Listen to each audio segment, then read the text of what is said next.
High above Earth's atmosphere, Princess Zara sat in her cloaked spaceship, watching the small blue planet below. She wasn't supposed to be here. Her father, the king of Zelaria, had strictly forbidden any contact with Earth, but something about these humans fascinated her. Through her ship's advanced monitors, she spotted an unusual sight. A lone human soldier moved through the wreckage of a space station, his movements careful and planned.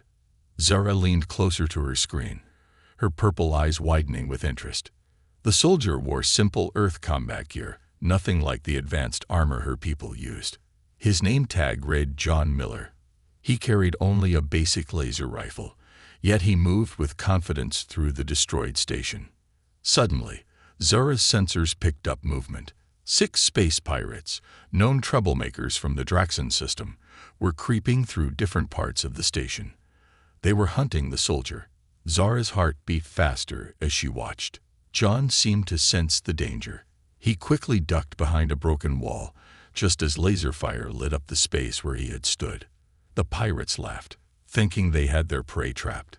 "Come out, little Earth soldier," one pirate called in broken English. "We just want to talk about the station's cargo."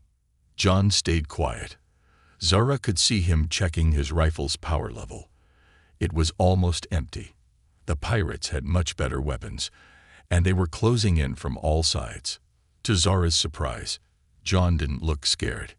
He took a deep breath, checked his surroundings, and started moving. Using the station's damage as cover, he managed to take down one pirate with his last laser shot. Then he grabbed the fallen pirate's weapon and kept fighting. "He's smarter than they thought," Zara whispered to herself, admiring his tactics. She had studied Earth's military history, but seeing it in person was different.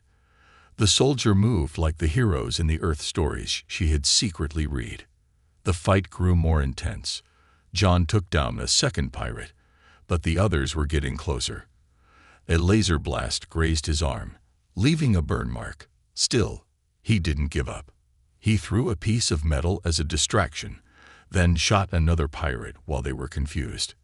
Zara's hands gripped her control panel tightly. She wasn't supposed to interfere. Contact with humans was forbidden. Breaking this rule could cause huge problems between worlds that weren't ready to meet. But as she watched, John's situation got worse. His stolen weapon was running out of power. The 3 remaining pirates had him surrounded. They were no longer interested in taking him alive. "Time to end this, Earthman," the lead pirate growled, raising his weapon. Zara made her decision. Rules or no rules, she couldn't watch them kill him. With quick movements, she powered up her ship's weapons. The pirates never saw it coming. 3 precise shots from her cloaked ship left the pirates floating unconscious in space. Her ship's tractor beam quickly pulled them inside a holding cell. John stood still, looking around in confusion. His eyes searched the seemingly empty space where the shots had come from. Zara knew she should leave now. She had already broken enough rules. But something made her hesitate. The way he had fought, his bravery, his clever thinking. It was all so different from the formal life she knew. Without fully understanding why, she reached for the ship's controls. Slowly, her ship decloaked in front of him. Through the front window, their eyes met for the first time. John's jaw dropped as he saw the beautiful alien princess with light purple skin and silvery hair. Zara's heart raced as she activated the ship's communication system. She knew this moment would change everything. For her, for him, and maybe for both their worlds. "Hello, John Miller of Earth," she said softly. "I believe you could use some help." The surprise on his face turned to a cautious smile, and Zara knew her life would never be the same again. The moment Princess Zara beamed John onto her ship, alarms started blaring. More pirate ships had appeared from behind Earth's moon. They had been waiting, and this was a trap. John stumbled as he landed in Zara's ship. His eyes went wide, taking in the strange alien technology around him. The walls seemed to glow with a soft purple light, and holographic screens floated in the air. "Your arm is hurt," Zara said, noticing the laser burn. She pulled out a small silver device that looked like a bracelet. "What is that?" John asked, staying calm despite his surprise. "Healing tech. Please hold still." She gently placed it on his arm. The burn mark disappeared in seconds. Before John could thank her, the ship shook violently. On the main screen, 12 pirate ships surrounded them. This was never about the space station, John realized. They were hunting you. Zara's hands flew across the floating controls. Yes, they must have followed me from Sileria. She looked at John. "I'm sorry I got you involved." "Well," John smiled, checking the alien rifle he'd taken from the pirates, "you did save my life. Seems fair to return the favor." Another blast rocked the ship. The pirates were using some kind of energy net to trap them. "Can your ship fight them off?" John asked, watching the screens. "Yes, but—" Zara hesitated. "My weapons would destroy their ships completely. I don't want to kill them." John studied the tactical display, thinking like a soldier. "Those look like shield generators on their ships," he pointed. "Could we disable them without destroying the ships?" Zara's eyes lit up. "Yes, but I'd need to get closer, much closer." "Then let's give them something to chase," John grinned. What happened next amazed even the pirates. Zara's royal ship, designed for speed and grace, began moving like an Earth fighter jet. John's combat experience and Zara's advanced technology worked together perfectly. They dove between pirate ships, making them shoot each other's energy nets. Zara's precise shots disabled shields and weapons, while John used the ship's systems to create false sensor readings that confused their attackers. "You fight differently than our warriors," Zara said as they spun past another explosion. "They would never think to use tricks like this." "Sometimes being clever works better than being powerful," John replied. Then he noticed something odd on the screen. "Wait, why are they herding us toward Earth?" Zara checked her instruments and gasped. A massive ship was rising from behind Earth. It was covered in weapons, and its design was unlike anything John had seen. "That's a royal hunter," Zara whispered, "from the kingdom that wants to overthrow my father." Her hands trembled slightly on the controls. John put his hand on her shoulder. "Hey, you're not alone in this fight anymore." Zara looked at him, surprised by the warmth of his touch and the strength in his words. For a princess raised in strict royal protocol, this simple gesture of support felt revolutionary. The royal hunter's weapons powered up, its target lock focusing on their ship. They had seconds to decide: run, fight, or try something completely unexpected. "I have an idea," they both said at the same time, then looked at each other and laughed despite the danger. "The space station," John started. "Its gravity systems are still working."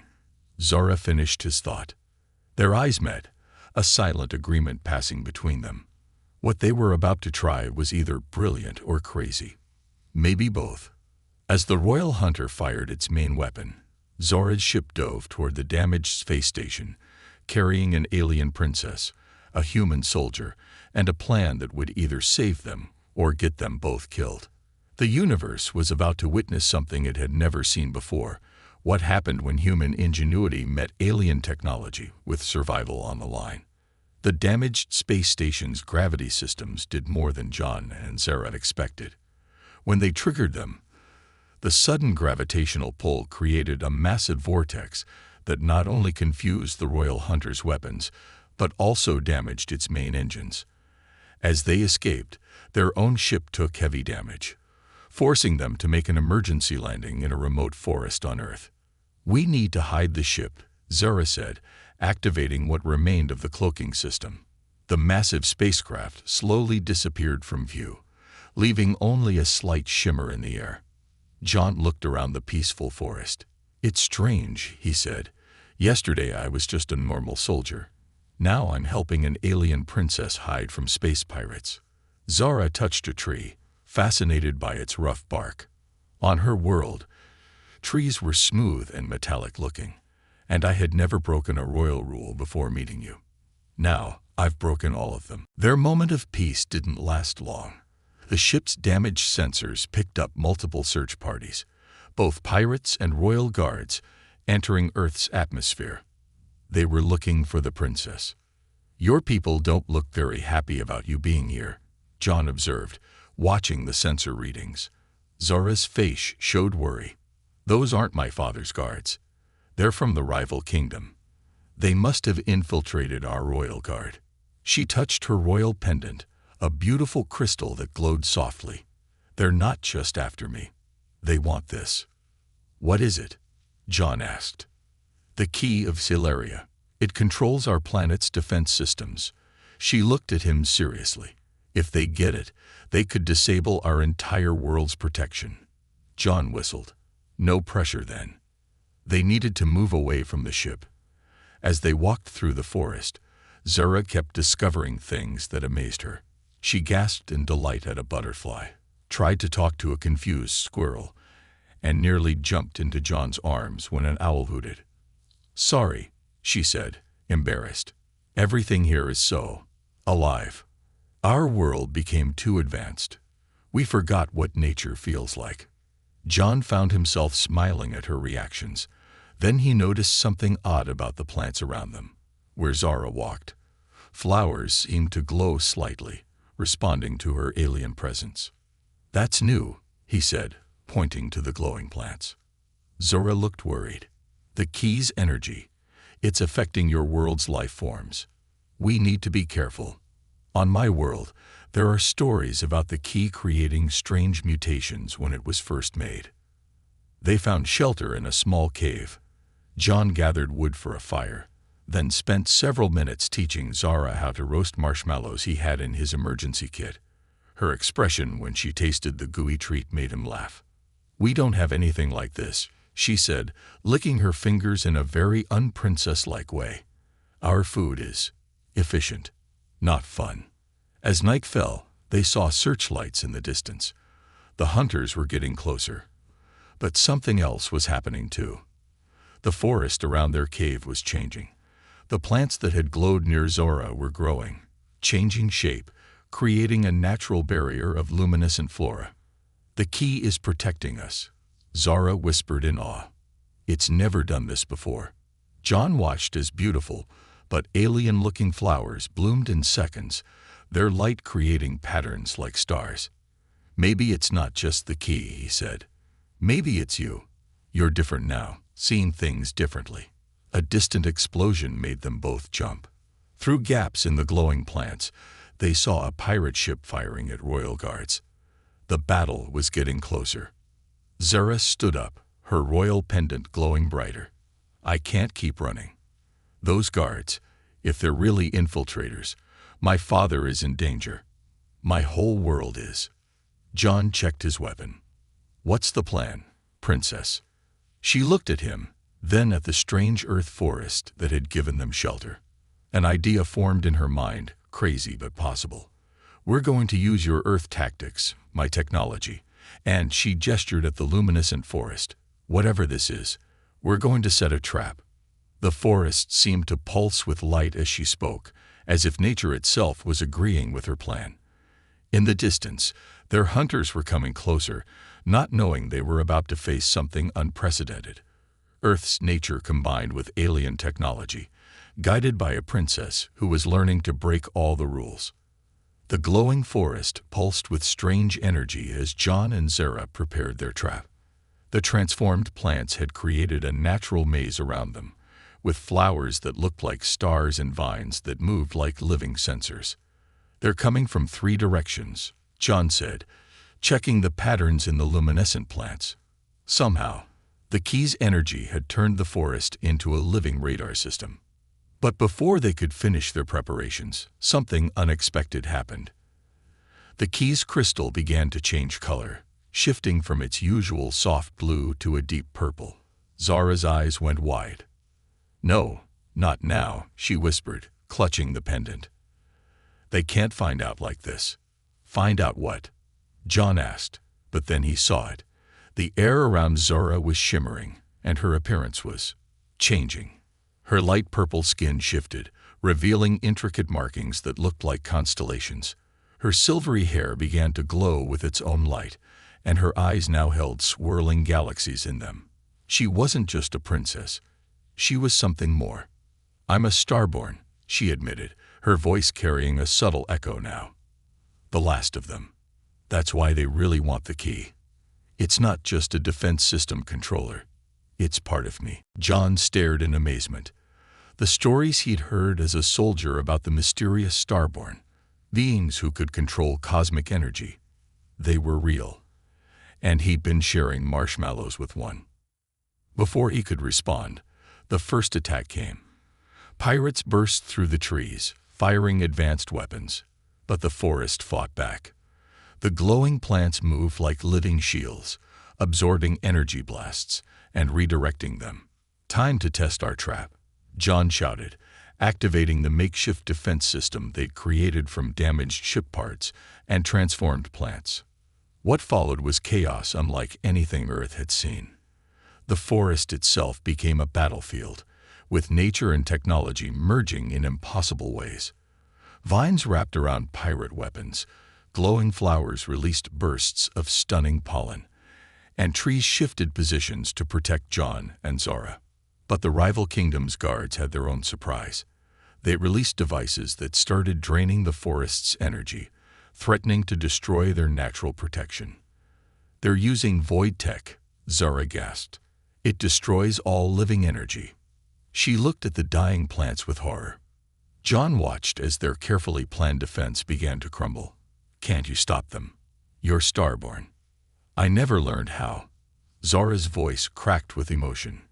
"My father kept my true nature hidden, trying to protect me. I don't know how to use these powers." The enemies were closing in. The forest's light was fading, and then John did something completely unexpected. He grabbed Zora's hand. "Then learn now," he said firmly. "You've been breaking rules since we met. Break this one too. Feel what's around you. The forest, the key, everything. It's all connected, just like back at the space station. We just need to think differently." As their hands touched, something extraordinary happened.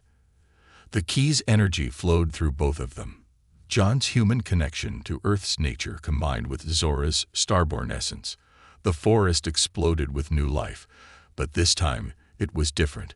A perfect fusion of cosmic power and natural energy. Their attackers weren't prepared for what hit them. Waves of living light swept through the forest, disabling their weapons. And void tech. Trees opened portals between their branches, trapping pirates in loops of space. Flowers released bursts of stellar energy that sent infiltrators running in confusion. When it was over, John looked at Zara with new eyes. She wasn't just a princess hiding a secret anymore. She was a force of nature, literally, learning to be herself for the first time. "I should have told you the truth sooner," she said softly, the galaxies in her eyes swirling with emotion. "Hey," John smiled, still holding her hand as the forest glowed around them. "Some truths take time to tell. And some," he looked at the incredible scene around them, "some have to be shown." But their victory celebration was cut short. Among the captured attackers, they found a disturbing message. The rival kingdom had already launched their main attack on Xyleria, and they'd found a way to use void tech on a planetary scale. Zara looked up at the night sky, where her home world waited. She was no longer just a princess running from danger. She was a starborn who had finally found her power, thanks to an Earth soldier in a forest that now pulsed with cosmic life. "Ready for a bigger fight?" she asked John. He looked at their joined hands, where human strength and stellar energy still flowed together. "With this new power of yours, they won't know what hit them." The forest around them surged with light, as if celebrating the dawn of something new. A power born from broken rules, shared truths, and the unlikely bond between a human soldier and a starborn princess. Using their new combined power, Zara and John managed to repair enough of her ship to reach orbit. The vessel now pulsed with the same living energy as the forest, transformed by Zora's awakened starborn powers and Earth's natural energy. "Your world looks so peaceful from up here," Zara said, watching Earth through the ship's window. The key around her neck hummed with energy, making the new plant-like growths in the ship glow softly. Suddenly, all the screens flashed red. A massive portal torn through space, and out came the most terrifying ship John had ever seen. It was the size of a small moon, covered in void-tech weapons. "The Eternal Night," Zara whispered. "The rival kingdom's greatest weapon." The massive ship's commander appeared on their screen. Cain Vex, leader of the Shadow Kingdom, smiled coldly. His skin was deep blue with crack-like markings that seemed to absorb light. "Princess," he bowed mockingly, "or should I say, last Starborn. Your father's greatest secret, finally revealed." His eyes fixed on John. "And a human pet. How quaint. What have you done to my father?" Zara demanded, galaxies swirling in her eyes. "Your father is alive. For now. Trapped in void crystals, watching as we prepare to cleanse your world of its outdated ways." Vex's smile grew darker. "Join us willingly, Princess. Your starborn power combined with our void tech could reshape the universe." John noticed something odd. Where the living energy from their ship touched the vacuum of space, tiny points of light were forming, like new stars being born. "You're not just a destroyer of worlds," he said to Vex. "You want to destroy the stars themselves.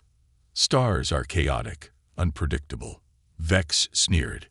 "The void is perfect. Empty. Control." The key suddenly pulsed, showing Zara a vision. She saw her ancestors, the original Starborn, seeding the universe with life and light. The key wasn't just a defense system, it was a tool of creation. "I understand now," she said, standing tall. "The Starborn weren't just powerful beings. We were guardians of life itself." Vex laughed. "And where did that get them? Extinct, except for you. Make your choice, Princess. Join us, or watch your world die." The Eternal Night powered up its main weapon, a massive void cannon aimed at Stellaria. They had moments to decide. Then John noticed something incredible. The plant-like growths in their ship were producing tiny seeds that floated in space, each one glowing like a miniature star. "Zara," he touched her hand. "Remember the forest? How it changed when our powers combined. What if we could do that? Bigger?" Understanding dawned in her cosmic eyes. It was crazy, impossible, and exactly what a rule-breaking princess and an innovative soldier would think of. "The void isn't empty," she said to Vex. "It's just waiting to bloom." Before Vex could respond, Zara and John pressed their hands against the key. Human determination met starborn power, channeled through a crystal meant to protect life. The seeds their ship had created shot out into space. What happened next was beyond beautiful. The seeds exploded into massive space-born trees, their branches made of starlight and cosmic energy. They grew in seconds, forming a living shield around Stellaria. "Impossible," Vex roared. "Fire the void cannon." The black beam of nothingness shot toward Stellaria, but where it hit the space trees, something miraculous happened. The trees didn't just block the void energy. They transformed it. Dark energy turned to light, death into life. But they weren't done. The space forest kept growing, spreading toward the eternal night. Living starlight wrapped around the massive ship, neutralizing its void tech. No. Vex's image flickered as his ship's power failed. The void cannot be defeated by mere life. "Life isn't mere anything," Zara said, holding John's hand tightly as their power flowed. "It's everything." The space forest became a galaxy of its own, the living shield of light and life. Where the void had tried to create nothing, they had created something entirely new, a bridge between Earth's nature, alien technology, and cosmic power. As the Eternal Night's crew surrendered, trapped in a web of living starlight, Zara looked at John. Her royal upbringing told her this should be impossible. A princess and a human soldier, creating new forms of life in space. But they'd moved beyond impossible the moment they'd met. "We need to save my father," she said. And then, there's a whole universe out there, one that needs both void and light, technology, and nature, rules and rule breakers. John smiled, watching Earth's reflection in her galaxy-filled eyes. Lead the way, starborn princess. Around their ship, the space forest bloomed with new stars, proving that sometimes the most unique solutions come from breaking every rule in the book, across worlds, species, and even space itself. The space forest that now surrounded Celeria was unlike anything either world had ever seen. Massive trees made of starlight stretched across the cosmos, their leaves shimmering with newborn stars. But they had no time to admire their creation. King Zora's father was still trapped in the eternal night.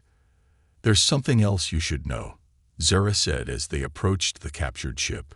"Void crystals don't just trap people. They trap souls." John watched as more space trees grew around them, creating a safe path to the enemy ship. "Why do I feel like we're about to break more rules of the universe?" "Because we are." Zora's galaxy eyes sparkled.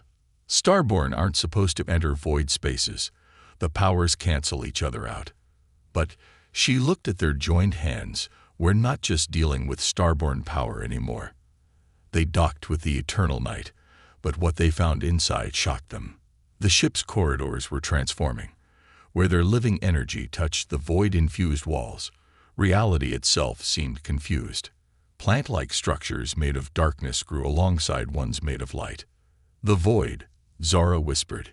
"It's not evil. It's just lonely." They found King Vex in the ship's heart, surrounded by floating void crystals. Each crystal held a captured soul, their faces frozen in eternal screams. The king himself had changed. Half his body was consumed by pure void energy. "You still don't understand," Vex laughed, his voice echoing strangely. "These souls, I'm protecting them. In the void, nothing changes, nothing hurts, nothing ends." "But nothing begins either," John said, recognizing the fear behind Vex's words. "You're not protecting them. You're hiding them from life itself." Zora stepped forward, the key glowing brighter than ever. Around them, the ship continued its strange transformation, void and light creating impossible new patterns. "Father," she called, seeing his crystal, but reaching for it would expose her to pure void energy. That's when John had an impossible idea. "Your father's not the only one trapped between void and light," he said, looking at Vex. "You've been trapped too, haven't you?" Vex's void-consumed side pulsed. "The void chose me." "No," Zora realized, "you chose it. Because somewhere, something hurt you so badly that nothingness seemed better than feeling." She held out her hand to Vex, while keeping hold of John with the other. "Feel this instead. Feel everything." The moment three-way contact was made, the universe seemed to hold its breath. Starborn power, human life force, and void energy collided. The key exploded with light, but not destroying, transforming. Every void crystal in the room began to change. The trapped souls weren't released. They were reborn. Each crystal became a seed, similar to the ones that had created their space forest, but different.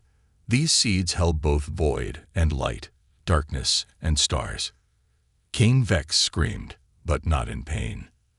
The void energy in his body met Zora's starborn light and John's earthly connection. Instead of destroying him, it changed him. His crack-like markings began to glow with starlight. What is this?" he gasped.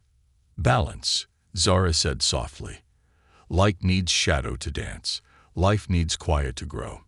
Even stars need the void between them to shine." The seeds from the transformed crystals started sprouting, creating something entirely new. Trees of shadow and light grew inside the ship, their branches holding tiny galaxies while their roots drank in darkness.